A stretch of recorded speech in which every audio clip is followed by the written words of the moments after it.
The flight attendant accidentally knocked over a passenger's spoon. Unexpectedly, the passenger poured scalding coffee directly on her. Despite the pain and humiliation, she did not dare say a word, because the woman in front of her was no ordinary passenger. She was a princess, extremely distinguished. Back in the crew rest area, Abby's anger kept growing. She took off her high heel, stirred it into the coffee, and served it as if nothing had happened. Unexpectedly, the princess noticed the ring on Abby's hand. The ring was identical to her own. The princess said coldly, "Such a precious thing does not belong to Abby," then ordered her to take off the ring.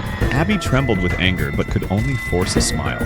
She prepared lunch for the princess, but the princess demanded Abby's staff meal. Abby knew well that the princess was allergic to seafood, so she carefully picked out all the seafood and served it. But after only a few bites, the princess began coughing violently and rushed to the restroom in a panic.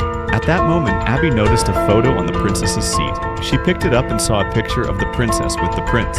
A chill ran down her spine. She looked up. The princess was standing in front of her face, flushed eyes coldly staring at her. Abby was so scared she quickly stepped back.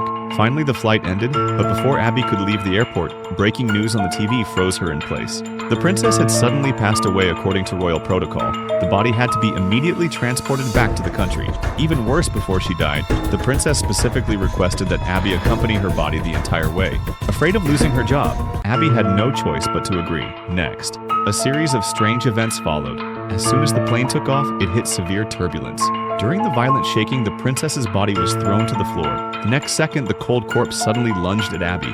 Abby was terrified out of her. Fortunately, it was only a dream. Abby woke up covered in cold sweat. She hurriedly got up and poured herself a glass of water, trying to calm herself. But at that moment, she clearly heard the clicking footsteps of high heels, echoing across the cabin floor.